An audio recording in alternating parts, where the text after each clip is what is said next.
الحمدللہ وحدہ والصلاة والسلام علی من لا نبی بعدہ اما بعد فاعوذ باللہ من الشیطان الرجیم بسم اللہ الرحمن الرحیم وسارعوا الی مغفرۃ من ربکم وجنۃ عرضها السماوات والارض اعدت للمتقین صدق اللہ خالقنا العظیم وصدق رسولہ النبی الکریم۔ میرے قابل صد احترام بزرگ بھائی اور دوستو، رب العالمین اپنے پاک کلام میں ارشاد فرماتے ہیں کہ دوڑو اپنے رب کی مغفرت کی طرف اور جنت کی طرف جس کی چوڑائی زمین و آسمان کے برابر ہے، اور تیار کیا ہے رب العالمین نے اس کو متقین لوگوں کے لیے، جن لوگوں میں تقوی ہوگا ان کے لیے وہ جنت تیار کی گئی۔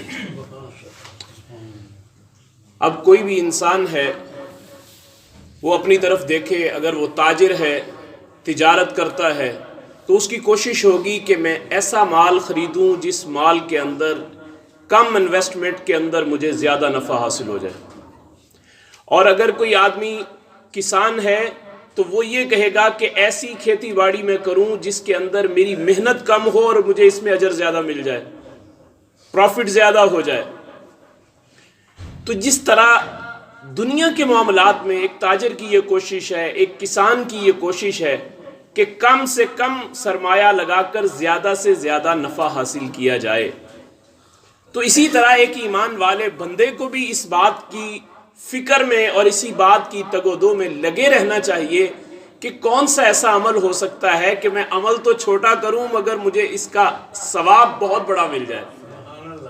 میں انویسٹمنٹ تو کم کروں، میں وقت تو تھوڑا سا انویسٹ کروں اور مجھے اس کے بدلے میں بہت بڑا منافع حاصل ہو جائے۔ تو اللہ کے پیارے حبیب علیہ السلام کی عظمت پہ میں قربان جاؤں، جنہوں نے امت کی گود میں ایسے انمول موتی ڈال دیے اور بتا دیا کہ یہ چھوٹے چھوٹے عمل تم کر لو اور اللہ کی طرف سے بڑے انعام تم پالو۔ عمل قلیل ہے مگر اجر کثیر ہے، چھوٹے سے اعمال ہیں لیکن اس کے اوپر ملنے والا ثواب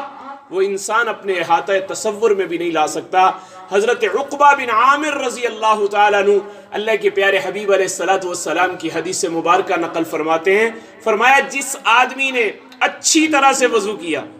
ایک ہے وضو کرنا ڈنگ ٹپاؤ کام، یعنی جلدی جلدی سے وضو کر لیا، نہیں، احسن انداز سے وضو کرنا، خوبصورت طریقے سے وضو کرنا کہ میرے وضو کے اندر پورے ارکان وضو کے پورے ہوں۔ فرمایا جس آدمی نے اچھی طرح سے وضو کیا اور پھر اس نے 2 رکعت صرف نفل پڑھ لیے، صرف 2 رکعت نفل پڑھ لیے، اور اس کے اندر بھی اس نے اپنی پوری توجہات کو اپنے پروردگار کی طرف لگائے رکھا، صرف 2 نفل پڑھے اور پوری توجہ سے اور انہماک سے پڑھے کہ میرا اللہ مجھے دیکھ رہا ہے، میں اپنے اللہ کے سامنے کھڑا ہوں، میں اپنے اللہ کے اس چیز کا حضور دل میں آ گیا اور اس چیز کو سامنے رکھتے ہوئے پڑھ لیے۔ فرمایا ان 2 نفلوں کے پڑھنے پر اللہ اس بندے کے لیے جنت کو واجب قرار دے دیتے، صرف 2 نفل، اور اس کے بدلے میں مل کیا رہا ہے؟ اللہ کی جنت اس بندے کے لیے لکھی جا رہی ہے، انعام کے طور پر جنت مل رہی ہے۔ اور حضرت عقبہ بن عامر رضی اللہ تعالیٰ عنہ کی ہی روایت ہے، فرمایا اللہ کے پیارے حبیب علیہ السلام نے ارشاد فرمایا کہ جو بندہ وضو کرتا ہے اور وضو کے بعد اشہد ان لا الہ الا اللہ وان محمدا عبدہ ورسولہ صرف ایک بار پڑھ لیتا ہے، اشہد ان لا الہ الا اللہ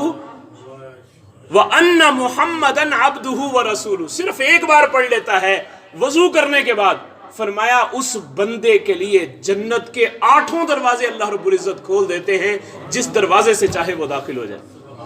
میرے بھائیوں مجھے بتائیں کیا یہ نفع کا سودا ہے یا گھاٹے کا سودا ہے؟ یہ سودا کتنا سستا ہے کہ اللہ کے پیارے حبیب علیہ السلام صرف 2 نفلوں کے پڑھنے پر جنت کی بشارت دے رہے ہیں، وضو کے بعد ایک چھوٹی سی دعا کے پڑھنے پر ہمارے لیے جنت کے 8 دروازے کھلنے کا انعام عطا فرما رہے ہیں۔ تو میرے بھائیوں یہ ہمارا دین اتنا خوبصورت ہے، اتنا خوبصورت ہے، صرف تھوڑی سی ہماری توجہ کی ضرورت۔ میرے بھائیوں یاد رکھیے گا یہ دنیا کی زندگی بڑی عارضی اور فانی ہے، ختم ہو جائے گی، اربوں پتی آدمی بھی دنیا کے اندر سب کچھ چھوڑ کے چلا جائے گا، قبر کے 2 فٹ 3 فٹ گہرائی میں اتر کر کوئی دنیا کا 1 روپیہ بھی آپ کے ساتھ نہیں ہوگا سوائے کفن کے، اور کوئی چیز نہیں ہوگی،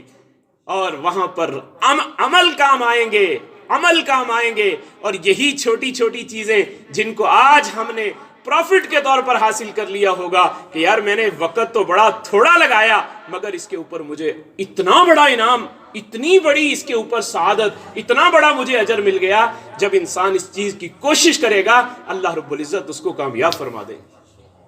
حدیث پاک میں آتا ہے اللہ کے پیارے حبیب علیہ السلام نے ارشاد فرمایا یہ فجر کی 2 سنتیں، فجر کی نماز سے پہلے جو ہم 2 سنتیں پڑھتے ہیں، فرمایا کہ یہ 2 سنتیں اتنی قیمتی ہیں، فرمایا دنیا اور جو کچھ اس دنیا کے اندر ہے اس سب سے زیادہ قیمت اگر معلوم کرنی ہے تو یہ فجر کی 2 سنتوں کی قیمت، فجر کی 2 سنتیں دنیا اور جو کچھ دنیا میں ہے اس سب سے زیادہ قیمتی۔ میرے بھائیوں فجر کی 2 سنتیں اتنی قیمتی، اور امی عائشہ رضی اللہ تعالیٰ عنہ کی روایت ہے کہ حضور علیہ السلام نے ارشاد فرمایا جس نے عشاء کی نماز کو جماعت سے پڑھ لیا اور فجر کی نماز کو جماعت سے پڑھ لیا، فرمایا جس نے عشاء کی نماز پڑھی اس کو آدھی رات کی عبادت کا اللہ نے ثواب عطا فرما دیا، اور جس نے فجر بھی جماعت سے پڑھ لی اسے پوری رات عبادت کرنے کا اللہ نے ثواب عطا فرما دیا۔ میرے بھائیوں کیا مشکل ہے، یہ کیا مشکل ہے کہ ہم فجر کی نماز بھی جماعت سے پڑھ لیں، عشاء کی نماز بھی جماعت سے پڑھ لیں، اور اتنا بڑا انعام ہمارا رب ہمارے نامہ اعمال میں لکھ دے، تو اس سے بڑا نفع کا سودا اور کیا ہو سکتا ہے۔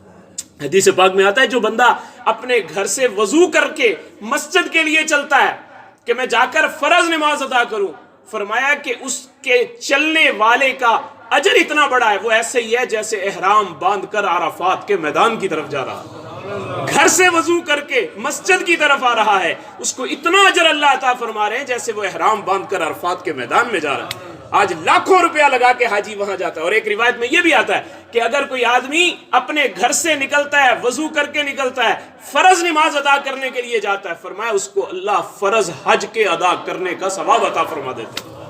اور اگر اپنے گھر سے نفلی نماز پڑھنے کے لیے جاتا ہو، یار میں وضو کر کے مسجد میں جا کے 2 نفل پڑھ لوں، فرمایا اگر اتنے عمل کے لیے جاتا ہے اللہ اس کو عمرے کا ثواب عطا فرما دیتے ہیں۔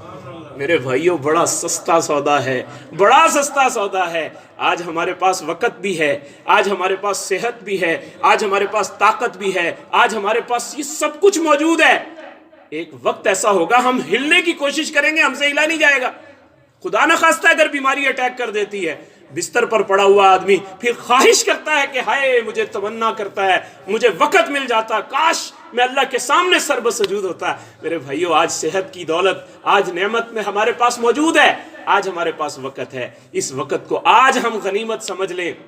یہ رمضان المبارک کی گھڑیاں اللہ کی طرف سے انعام کے طور پر ہمیں ملی ہیں، اس رمضان کی گھڑیوں کے اندر یہ مزاج بنا لیں کہ ہم نے ان چھوٹی چھوٹی نیکیوں کو اپنی زندگی کے معمولات کے اندر شامل کرنا ہے۔ یقین جانیے گا اگر یہ شامل ہو گئیں دنیا کے اندر بھی نفع، آخرت کے اندر بھی نفع، یہ دنیا کی زندگی بھی بن گئی، آخرت کی زندگی بھی بن گئی۔ اللہ سے دعا ہے اللہ مجھے بھی اور آپ کو بھی ان باتوں کو سمجھنے کی اور اس پر عمل کرنے کی توفیق نصیب فرمائے۔ وآخر الدعوانا الحمدللہ رب العالمین۔